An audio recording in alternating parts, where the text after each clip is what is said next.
So I'm excited to be here. Last time I was at RailsConf was Phoenix 2017.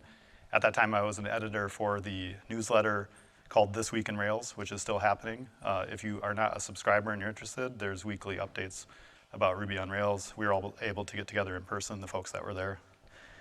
The objectives of this talk are to review 5 types of database scaling challenges and solutions, and hopefully for you to consider integrating the tools and techniques presented into your applications. So hopefully there's something new here for everyone. The topics are safe migrations on large, busy databases, maximizing performance of database connections, maintaining fast SQL queries, high-impact database maintenance, and implementing replication and partitioning. I work for Fountain, which is a high-volume hiring platform. We're here at RailsConf, we're a sponsor, so come and check out our booth. A bunch of other Fountain engineers are up here in the front. Thank you for coming. We're a remote-first company. You can check out our openings at fountain.com/careers. A little bit about me, I'm a staff software engineer at Fountain. I mostly work with Rails, Postgres, and Elasticsearch. And I'm also a dad of 2, got a couple of young kids. So in my house, we talk about Paw Patrol a lot, and you're gonna hear about Paw Patrol today. For parents, you probably understand where I'm coming from. For people that don't have kids, you're probably like, what is he doing? But Paw Patrol has been around for a long time in cartoon form, and last fall they made a feature-length movie, and the title of the movie was called The Movie. And I saw it with my daughters. It was a lot of fun, and when I had the opportunity to do this presentation, I thought it would be fun to have a theme and a story and some characters. So I looked around my house for inspiration, and I found Paw Patrol on the cereal box, on the home stereo, on the floor. Daughters were playing with toys, dressing up as characters. So I would like to pitch you today on Paw Patrol 2, the sequel. Yes. Okay, so the plot is that it's set 5 years later after the movie, and evil Mayor Humdinger is gone, so the pups are safe. He was abducting pups in the movie. Rescues are down, though, so the Paw Patrol, frankly, they have a lot more time on their hands, so they've pivoted into startups, and they built an app called Pup Tracker to track pups, tracks their geolocation primarily, it keeps them safe, and they've scaled their app. They, of course, built it with Ruby on Rails and Postgres, and it's used around the world now. They ran into scaling challenges, and today we're gonna learn about we're gonna hear from 5 pups about their challenges and solutions. So the pups are Liberty, Marshall, Chase, Rubble, and Sky. We're gonna hear from Liberty first. So she's the newest Paw Patrol member. She's eager to make an impact. She did a lot of product development, and she wrote a lot of database migrations. Whoops, okay. So Liberty's gonna discuss migrations on large, busy tables. So as tables grew to millions of rows, making structure changes could take a long time and cause application errors. Let's look at an example. So an example would be a check constraint. If you're not familiar with check constraints, it's sort of like Rails active record model validations, but in the database. So in this case, we're going to introduce a migration on the pups table on the birth date column, ensuring that the birth date is newer than 1990. I kind of thought, what is the oldest a dog could be? And I think the record was like 27 years or something. So anyway, I picked this date intentionally. And what can happen when you add a check constraint is it's going to check all of the rows in the table. If the table is hundreds of millions of rows, it's going to take a long time. And adding a check constraint blocks reads and writes to that table. And this is from the strong migrations gem, which I'm going to talk about a lot. So what can we do to avoid that problem? We don't want to block reads and writes. Those queries are going to time out. They're going to cause application errors. What we can do is we can add the constraint, but not validate existing rows. And we can do that with that same migration, but we can add validate false at the end. And so this check constraint will be in place for new rows being inserted or being updated into the database, but the existing rows will not have yet been checked. So we want another migration to validate those rows. And so what we did was take one migration and break it into 2, more or less. And this validation phase takes a less disruptive lock when it runs. So it's still recommended to run perhaps off-peak time when you have lower traffic, or potentially in downtime if you're, for a very large table and you have concerns and you're not able to test this on a test database. But it is less disruptive than adding the constraint without this approach. Let's look at one more example for big tables. This one has a few things packed into it. So in this one, a column is being added, and when we add a column, it briefly takes an exclusive lock on the table to change the structure of the table. But when we add a nullable column, it's a very short-lived lock. But what's happening here is within this transaction, we're updating all of the location rows. And if you imagine the location rows are all of those geolocations from the pups, let's say there's tens of millions of rows in the table, then that lock is going to be in place for the duration of that backfill, which is essentially going to take down your application. You don't want that. So strong migrations, again, it's a gem. If you're not familiar with it, it works with Postgres or MySQL. It lists out a lot of potentially unsafe migrations, and it provides safe variations, so it's very helpful. And it has this guidance, 3 keys to backfilling safely: batching, throttling, and running it outside a transaction. So let's look at that. So first, we're going to break that original migration into 2. We'll create one first that just adds the column. It's nullable. And then once we deploy this migration, we have this column in place. The application can set the value, can set a city ID. But the old rows will still be null. So we're going to create a second migration, and we're going to disable transactions with that disable DDL transaction. Perhaps you've used that before. Otherwise, all of the migrations run within a transaction, and if something fails, that transaction will be rolled back.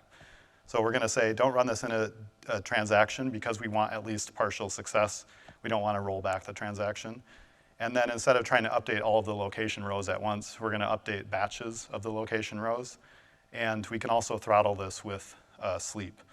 And so this would be safe to do, and it would update batches of rows at a time so that all of the rows then had that data in place for that new column. So some good practices. There's a lot more than this. These are just 2 I chose that may be things you might run into. Liberty studied potentially unsafe migrations from the strong migrations gem and used safe variations, and generally took the approach of trying to modify new rows as a separate operation from modifying existing rows. So next section, Marshall. Marshall's the fire pup. He's an emergency responder. He extinguishes literal fires, actual fires, and database fires. It's pretty cool. So Marshall learned about database connections, which are a limited resource. Connections are used anytime the application or background workers do any sort of interaction with the database server.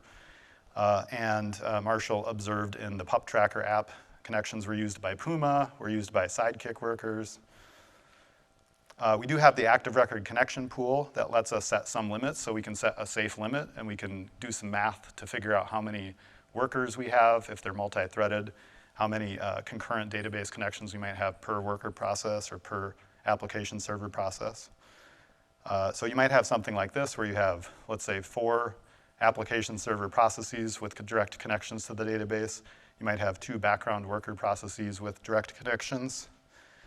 You might have configuration like this with a connection pool of 5 and Sidekick's concurrency configured at 5. These numbers aren't very important, they're just examples. And there's some resource consumption and, on the database server per connection. So Postgres forks the main postmaster process when Postgres starts. That process is forked for every new client connection coming in. So every select, insert, update, every statement going to the database. And there's some overhead associated with that, and it's going to use some of the memory that's available for client connections from the database server. And there's also other things using the memory too. So if you say you've got a 100 gigabyte database server, there's also background processes running like auto vacuum. There's also idle connections that will be using memory that may not be actively serving any requests. So Marshall has a couple of options for scaling. More or less, Marshall needs more memory to do more connections to serve more traffic. So he could scale the database server vertically, and he would get more memory, perhaps bumping up an instance class if you're running on AWS RDS, for example. And then option 2 would be to try to use the available connections more efficiently if that's possible. Turns out that is possible. There's something called database connection pooling. Connection poolers it's an additional piece of software you would run within your application stack, and is dedicated to the efficient usage of connections. And there's open source options, commercial options, and the connection pooler doesn't replace the active record connection pool. I know I was kind of confused about that when I was learning about this. It runs in addition to that, so you can have application-side connection pooling, and then you can have an infrastructure connection pooler. And among other things, a connection pooler eliminates that overhead of establishing new connections per client request. Poolers also offer additional features like modes, where you can be more conservative or more aggressive with how those connections are reused across transactions and even statements. So this was what we had before, and then with the connection pooler, the app server processes now connect to the pooler, the background worker processes connect to the pooler connects to the Postgres database. So Marshall implemented connection pooling. This is an example from PG Bouncer. Marshall installed PG Bouncer for PubTracker, and this is an example from the configuration and it's actually quite easy to set up if you want to set it up locally. In production, it's a bigger deal, but if you want to play around with it locally, you can run it. It runs on a different port from Postgres. Your application connects to that port, and more or less it works. You configure the bouncer to connect to the database server. So connection pooling was introduced for PubTracker and improved performance without the need to scale the database server vertically. So let's look at fast SQL queries with Chase. Chase is another emergency responder, and he's got this cool race like police car with a motorcycle in the middle that shoots out of the middle. It's pretty neat. So Chase investigates slow queries. Let's look at a query. Select star from locations where ID equals 1. So we're asking for one row from the locations table. If you're not used to looking at query plans, we're going to look at one. Prepare yourself. It's a big wall of text. You can use explain, and then explain has options like analyze, buffers. Explain is useful on its own. Analyze will actually execute the query and give you a lot more information. It'll give you information about how long it ran. So what I've done here is I created a locations table and put 10 million rows into it. And it doesn't have a primary key on it, so it doesn't have a primary key constraint or an index for that primary key constraint. And looking up one row on my laptop, it took around 330 milliseconds, which is long-ish for a query. And if you read query plans, you want to start from the bottom and read towards the top. And the aspects of the query plan are called nodes. So we can see that a parallel SEQ scan or sequential scan was used here. So a sequential scan is a table scan, and that means Postgres doesn't know how to get this row in an efficient way. It just needs to go through the entire table to find the row that it needs. So what if there was a way we could do that more efficiently? Well, there is. It's called indexes, which you may be familiar with. And typically when you set up a primary key constraint on a column, or typically in Rails, we do have ID primary keys, and then we would have an index for that primary key constraint. So what I did was just modify this locations table to have that. So alter table locations, add primary key, and then in PSQL, we can do \d locations, look at the table, and we'll see that it has this index now. That's in this first box, just to show you the index is there. And then I just did another explain analyze with that same query again, and we can now see if we read from the bottom, it's only taking 0.1 milliseconds, much faster, and it's using an index scan instead of a parallel sequential scan. We can see the name of the index it's using and some additional data about the estimates the query planner came up with. So Chase would like to repeat this process for all the queries running for PubTracker, and Chase enables an extension called PG-stat statements, which ships with Postgres. If you haven't seen it before, it's something that you can enable on your database, and the cloud provided databases generally support it as well. And it does a query normalization process where it removes the specific arguments to the query. So for example, it's removed 1 from ID equals 1. Now we just have ID equals question mark. And that means what we can do is count all of those up. So if we have 3 of those where it might be ID 1, 2, and 3, that'll be 3 tallies of this type of query. And now we know the total calls, we can look at the average time, and we can do statistics on the queries.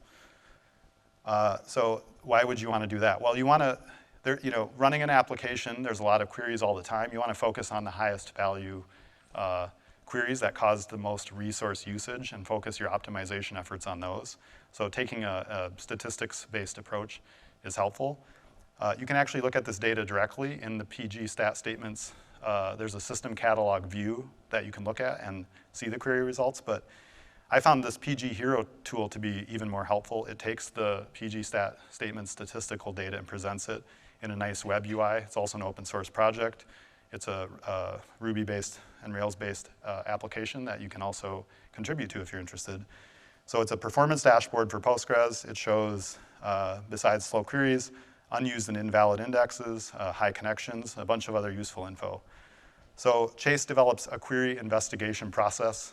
He can get the query plan via explain. He can make database changes like add an index.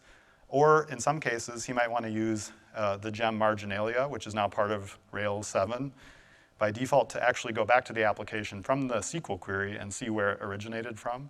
So in this case, we can see a comment on every SQL query with marginalia. We can see it came from the locations controller and the index action. And at that point, then Chase can determine, could I make this query more selective? Maybe adding a named scope. Maybe it's selecting more rows than it needs to. Maybe it makes sense to just rewrite the query. That's sometimes the outcome. So Chase works to improve query performance. Besides looking at the queries, he also wants to make sure Analyze has run recently for the tables where there are slow queries. Analyze collects table statistics, column statistics, and those statistics are used by the query planner. So this would be done outside of Rails. It would be from, for example, a PSQL session to the database.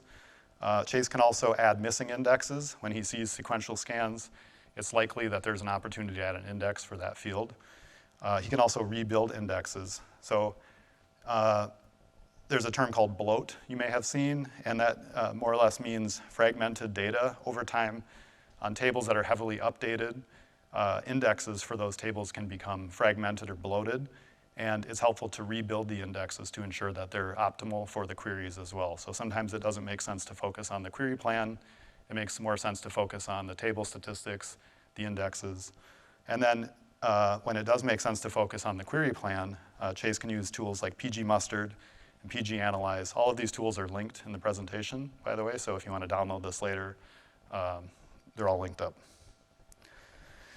Rubble's going to talk about database maintenance. Got about 11 minutes, so I'm going to blast through maintenance. Maintenance, vacuum, auto vacuum, analyze, rebuilding bloated indexes we just talked about, removing unused indexes. So vacuum, the Postgres documentation refers to it as the garbage collection process for Postgres. And I think that's a good definition with a short amount of time. More or less it's running. You can think of auto vacuum as running, and it's generally considered to be very conservative because Postgres can run on very small hardware. So as your workload increases, it's very common to increase the resources available to auto vacuum and make it run more aggressively. So that means it runs more frequently, and you balance that with not being too disruptive to the actual application queries running on the database. And yes, we also covered bloated indexes, so unused indexes. Postgres helpfully tracks scans. Every time an index scan occurs in a query plan, Postgres makes a little check mark in its system catalogs. And that's helpful because then we can find indexes that actually have never been used as part of a query plan. And in those cases, generally, you want to remove those. So Rubble uses reindex to rebuild the bloated indexes. In Postgres 12 and newer, we can do that concurrently. So we can do that manually. In earlier versions of Postgres, you can use PG repack to achieve a similar outcome. We can also automate that and do that periodically with the PG cron extension. And Rubble sets up PG cron to run maintenance tasks periodically. This example is showing a manual vacuum on the locations table, that locations table that's getting all the writes. So we have a cron schedule, and then we have the database command to run, and you can set this up for any database tasks. So quick recap on maintenance. Rubble made sure vacuum and analyze ran regularly. He removed unused indexes, and he automated some maintenance tasks. Okay, last pup, Sky. She's got a helicopter. She's responsible for aerial response. And so she takes in the big picture. She's going to talk to us about multiple databases and replication and partitioning in 9 minutes. Okay, so write and read workloads. Reads are all of your selects. Writes are everything else, more or less, inserts, updates, and deletes. PubTracker had 10 times more reads than writes, and generally that's the case for web applications. A row is inserted, that row is read many, many times by many clients.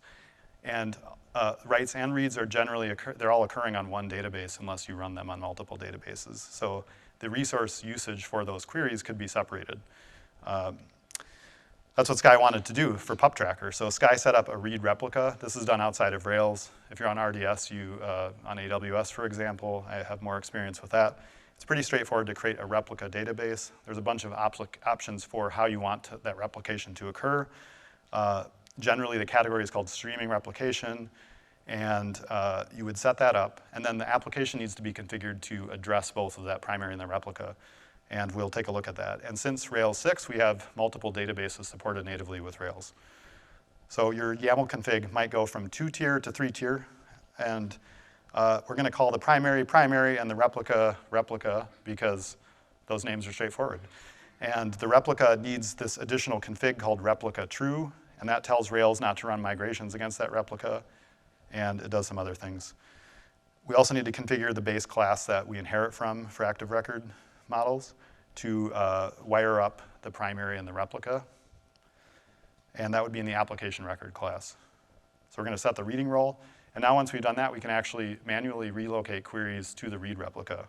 So we have this Ruby block, and we can say connect to the reading role, and we could do a query like finding 5 locations for Sky, for example.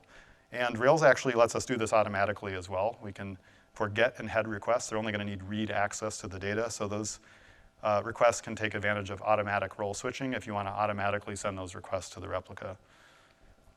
Okay, last section, partitioning. We're almost there. 7 minutes, doing pretty well. Okay, so we've got all these geolocations from the pups.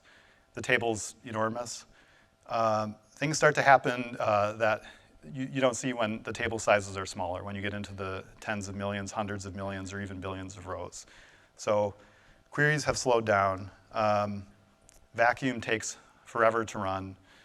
And interestingly, the application only looks at the last month of locations, but we have years worth of locations in the database. So what we can do is, Sky investigates this problem. What do people do in this, with these inputs? And she finds Postgres' native table partitioning, which is available since Postgres 10. There's a number of partitioning types, but she selects range partitioning and the created at column as a partition key. And she wants to create monthly partitions. So we're going to take that original unpartitioned table and slice it up into month chunks. What are some of the benefits to doing that? Partitions that are no longer, the biggest one is partitions that are no longer reachable from the application can be detached or removed from the database, which I'll discuss further. Partitioning also greatly reduces the quantity of the data needed in the database. Then it maps up more to what the application's using. And as a result of the smaller partitions, indexes on those partitions are smaller. Scanning those whole partitions is faster, and maintenance can actually run in parallel across partitions as opposed to one worker per table. What are the challenges to implementing partitioning? It is a migration from an unpartitioned table to a partitioned table, and it does either require a bit of downtime or it requires a double writing strategy. You can use database triggers to achieve that, but it is more work. And you do need to test queries on partitioned tables before rollout. You don't want to make queries perform worse by scanning multiple partitions. And there's more operational complexity. You actually need to create the partitions in advance of when you would write to them. So you have a dependency now on a process that does that. But Sky implements partitioning for PubTracker. She uses pgslice, which is another Ruby gem. It helps generate SQL commands to take an unpartitioned table to a partitioned table, and she's able to schedule that with pgcron. Okay, so in the interest of time, I'm going to skip this, but this is a couple of the commands for partitioning. There are about 4 or 5 commands setting up the partition table and moving the data over to a replacement table and an intermediate table to help you with the transition. And then you can also detach the partition later. So for our old locations we don't need anymore, we can detach concurrently. And then it's a regular Postgres table that could be You could use pgdump to archive it. You could just drop the partition if you didn't need the data any longer. Okay, so summaries. Use safe migrations. Liberty used safe migrations suggested by strong migrations. Liberty separated her database changes into 2 phases, modifying new rows and then modifying existing rows. Marshall used a connection pooler. He learned that database connections are costly, they're a finite resource, they use memory on the database server, and he implemented a connection pooler to improve performance and scalability for pup tracker. Chase found and fixed slow queries. He set up PGHero as a performance dashboard for the whole team, set up query statistics to spend query optimization efforts most efficiently, and Chase worked to improve queries, sometimes rewriting them. Rubble performed database maintenance. He monitored vacuum and analyze. He performed manual index rebuilds and sometimes scheduled those. And Sky looked at replication and partitioning. Sky configured multiple databases. Sky used the read replica to direct read queries to the replica, and Sky implemented range partitioning for that big locations table to be able to cycle out old data and improve performance for queries on that table. So a special thank you to all of these folks. So Twitter handles, they helped me with reviews of this talk. I really appreciate it. I think it helped to really focus the content down. And thanks, that's all I've got for you. I'll be tweeting this out. Hashtag link, closing slide with a 1-slide summary of everything I talked about. Thank you.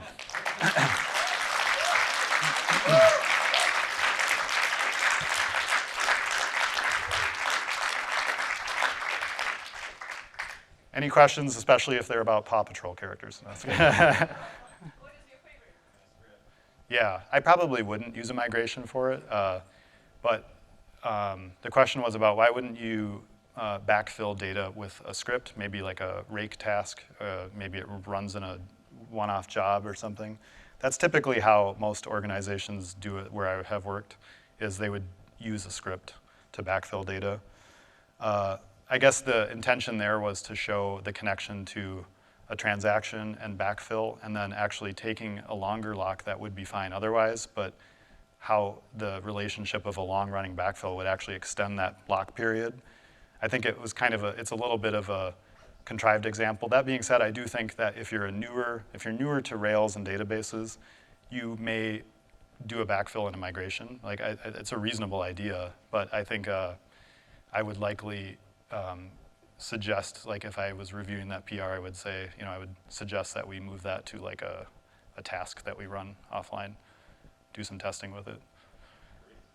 Yeah, question was about what's like a rule of thumb or a heuristic about when to adopt partitioning, when is the pain worth it, the transition, the migration effort, and then what was the second part again?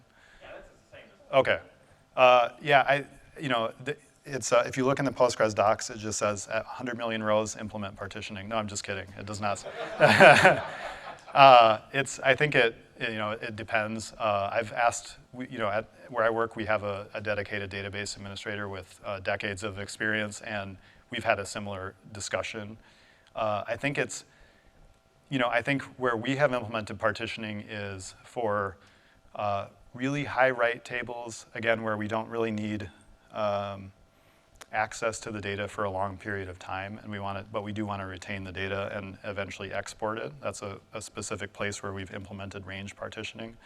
And then another place where we're looking at list partitioning is for one of our most heavily written and queried tables, where we can break up the data by a tenant or an external account ID, and that allows us to improve some performance of queries, and also, again, the maintenance benefits and that sort of thing. So I'd suggest generally looking at your largest and busiest tables as a starting point, and then, but you're probably, I don't know that it would be worth the investment until you get into the tens or hundreds of millions of rows. Sure. All right, well, we're at 11:05. I think we'll wrap it up. Thanks again for coming, everyone. Yeah.